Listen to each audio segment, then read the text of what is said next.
નમન પટેલ આમંત્રિત કરું છું આપને અને ખાસ તેમની જે પ્રોફાઇલ છે તે આપની સમક્ષ અહીં તેઓ ક્રિકેટ ફિલ્ડ સાથે જોડાયેલા છે. ક્રિકેટ તો સૌ કોઈ રમે પણ ગલી ક્રિકેટની વાત નથી થતી મારા ભાઈઓ. આ વાત થાય છે રાઇટ હેન્ડેડ બેટ્સમેન અને રાઇટ આર્મ મીડિયમ ફાસ્ટ બોલરની કે જેમની આ તમામ જે અપડેટ્સ છે અંડર 13, 15, 16, 19 ટીમમાં ગુજરાત ક્રિકેટ એસોસિએશનનું તેમણે પ્રતિનિધિત્વ કર્યું. 4 મેચમાં 17 વિકેટ ખેરવી હતી અંડર 23માં અને વર્ષ 2015ની અંદર પણ તેમણે અનેક કીર્તિમાન કર્યા છે. તો આવા અનેક કીર્તિમાન સાથે આપણે નમન પટેલને આવકારીએ અને ઇન્ટરનેશનલ ફ્રેન્ચાઇઝીની અંદર તેઓ ભારતનું પ્રતિનિધિત્વ અનેક વખત કરી ચૂક્યા છે અને આગામી દિવસોની અંદર પણ આપણે એ ઈચ્છીએ કે તેઓ ખૂબ આગળ વધે. તો સન્માનિત કરીએ તેમને.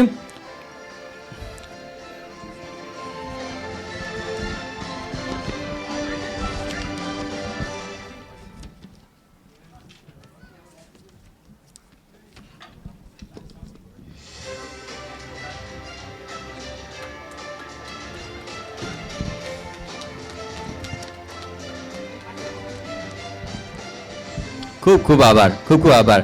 નમન,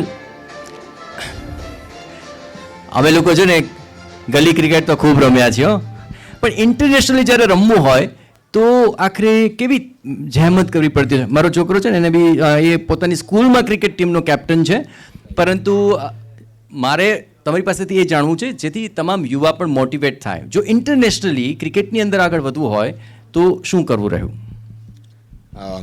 Firstly, thank you so much.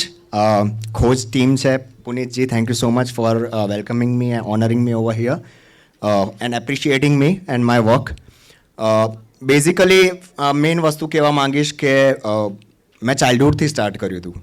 સો જે પણ ફિલ્ડમાં ઇન્ટરેસ્ટ હોય, નોટ જસ્ટ સ્પોર્ટ્સ, ઓકે, એ ઇન્ટરેસ્ટ પહેલાં ફાઇન્ડ કરવો બહુ જરૂરી છે.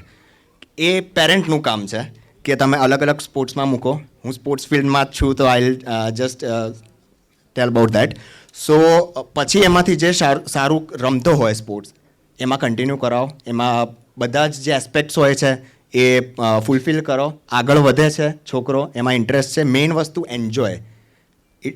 Your son or daughter must enjoy that particular sport.